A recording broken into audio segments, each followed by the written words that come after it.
اللہ تبارک و تعالی سے دعا کریں اللہ تعالی امت مسلمہ کو ان شر پسندوں کے شر سے نجات عطا فرمائے کہ جو اپنے سوا کسی کو مسلمان سمجھتے ہی نہیں ہیں، یہ سمجھتے ہیں کہ سارے مسلمان مشرک ہیں، بدعتی ہیں۔ جو مسلمانوں پر شرک و بدعت کا جھوٹا الزام لگائے وہ خود اسلام سے خارج ہے۔ رب العالمین ہمیں درست عقیدے پر ثابت قدمی نصیب فرمائے۔ تو ہم اس دکھ کی بات کا ذکر کر رہے تھے کہ مسجد جمعہ، جس میں اسلامی تاریخ کا پہلا جمعہ ہوا، جس مقام پر وہاں مسجد جمعہ بنی ہے، وہاں جمعے کی نماز نہیں ہوتی، اور وہ مسجد صرف نماز کے ٹائم پہ کھلتی ہے اور نماز پڑھ کے فوراً بند۔ پھر اس کے بعد کسی کو اندر داخل ہونے کی اجازت نہیں ہوتی، زیارت کرنے کی اجازت نہیں ہوتی۔ بلکہ بعض تو ایسے ظالم لوگ ہیں کہ مسجد کو تالا لگایا ہوا ہے، سیل کیا ہوا ہے، اب اس کو قریب سے کوئی زیارت کرنا چاہتا ہے تو اس کو بھی وہ ڈانٹتے ہیں، بسا اوقات مارتے ہیں، ذلیل کرتے ہیں۔ یہ بس قرب قیامت کی نشانی ہے کہ جب قیامت قریب آ گئی اور گناہ عام ہو گئے، دین سے ہم دور ہو گئے، تو ان برکتوں سے ہمیں محروم کر دیا گیا۔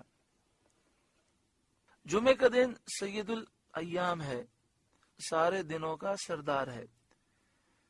جو مومن جمعے کے دن مر جائے، جو مومن اس روز مرے، حدیث شریف میں ہے کہ اللہ تعالیٰ اس کو شہید کا ثواب عطا فرماتا ہے اور قبر کے فتنے سے اسے محفوظ رکھتا ہے۔ یہاں یہ فرمایا گیا کہ جب جمعے کی اذان ہو تو اللہ کے ذکر کی طرف دوڑو اور خرید و فروخت چھوڑ دو۔ اذان سے پہلی اذان مراد ہے، دوسری اذان مراد نہیں ہے۔ دوسری اذان وہ ہوتی ہے جو بالکل خطبے سے پہلے ہوتی ہے، خطبے سے متصل ہوتی ہے، یہ مراد نہیں ہے، بلکہ اس سے پہلے جو اذان ہوتی ہے پہلی اذان۔ تو پہلی اذان سنتے ہی خرید و فروخت چھوڑ دینا ضروری ہے۔ اگرچہ اذان اول زمانہ حضرت عثمان غنی رضی اللہ تعالی عنہ میں اضافہ کی گئی، مگر وجوب صحیح اور ترک بے و شرع اسی سے متعلق ہے۔ قضا فی در مختار، در مختار کتاب میں اس کی تشریح ہے، اور اس کا مفہوم یہ ہے کہ جب پہلی اذان ہو جائے تو خرید و فروخت چھوڑنا اور جمعے کی طرف کوشش کرنا یہ واجب ہے۔ فَاسْعَوْا إِلَىٰ ذِكْرِ اللَّهِ، تو اللہ کے ذکر کی طرف دوڑو۔ دوڑنے سے بھاگنا مراد نہیں ہے، بلکہ مقصود یہ ہے کہ نماز کے لیے تیاری شروع کر دو اور ذکر اللہ کی طرف دوڑو۔ ذکر اللہ سے جمہور کے نزدیک جمعے کا خطبہ مراد ہے، یعنی جلدی نماز کی تیاری کرو، جمعے کے خطبے میں پہنچو۔ وَذَرُوا الْبَيْعَ، اور خرید و فروخت چھوڑ دو۔ اس سے معلوم ہوا کہ جمعے کی اذان ہوتے ہی خرید و فروخت حرام ہو جاتی ہے۔ ہمیں چاہیے کہ ہم اگر جمعے کے دن کاروبار کرتے ہیں، ہماری دکان ہے، تو ہم یہ کریں کہ جمعے کی جب پہلی اذان ہوتی ہے، تقریباً کراچی میں یہ 12:45 بجے ہوتی ہے، تو ہم یہ معمول کریں کہ 12:45 بجے اپنا کاروبار بند کر دیں، سب جمعے کی تیاری کریں اور سنی صحیح العقیدہ امام کے پیچھے جمعہ ادا کرنے کے لیے پہنچیں، اور جمعے کی نماز ادا کر کے پھر ہم دوبارہ کاروبار کھول سکتے ہیں۔ اس سے معلوم ہوا کہ جمعے کی اذان ہوتے ہی خرید و فروخت حرام ہو جاتی ہے، اور دنیا کے تمام مشاغل جو ذکر الہی سے غفلت کا سبب ہوں اس میں داخل ہیں۔ اذان ہونے کے بعد سب کو چھوڑ دینا، ترک کرنا لازم ہے۔ اس آیت سے نماز جمعہ کی فرضیت اور بے، خرید و فروخت وغیرہ مشاغل دنیاویہ کی حرمت اور صحیح یعنی نماز کا اہتمام جو ہے اس کا وجوب ثابت ہوا، اور خطبہ بھی ثابت ہوا۔ یعنی اس سے یہ ثابت ہوا کہ نماز جمعہ فرض ہے۔ اس سے یہ ثابت ہوا کہ جب پہلی اذان ہو جائے تو اذان اول ہوتے ہی خرید و فروخت اور دنیاوی مشاغل حرام ہو جاتے ہیں۔ اس سے معلوم ہوا کہ پہلی اذان ہوتے ہی نماز کا اہتمام کرنا واجب ہے، اور اس آیت کریمہ سے خطبہ بھی ثابت ہوا۔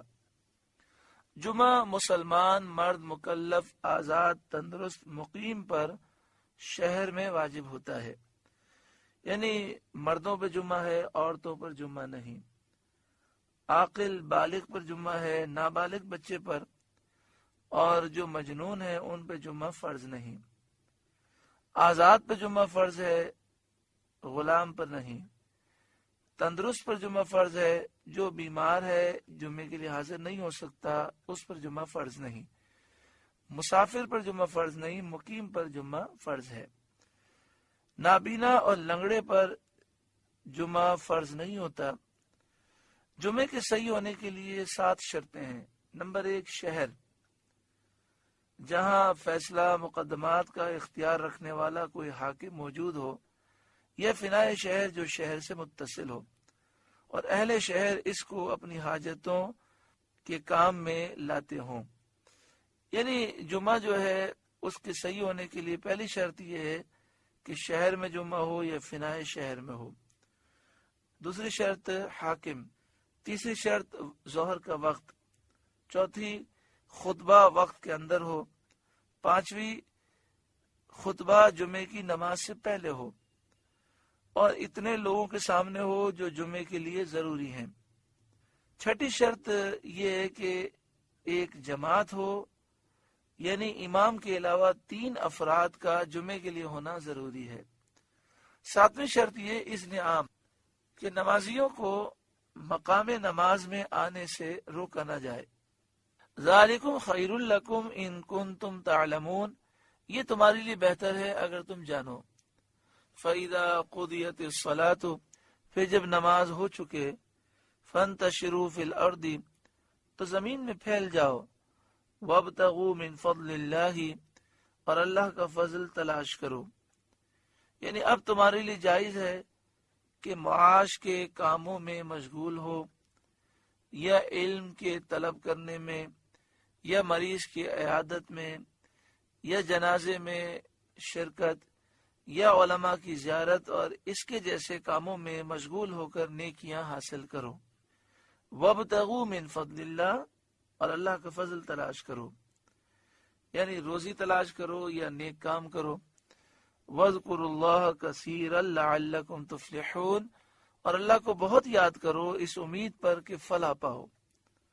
وَإِذَا رَأَوْا تِجَارَةً أَوْ لَهْوًا انفَضُّوا إِلَيْهَا، اور جب انہوں نے کوئی تجارت یا کھیل دیکھا اس کی طرف چل دیے۔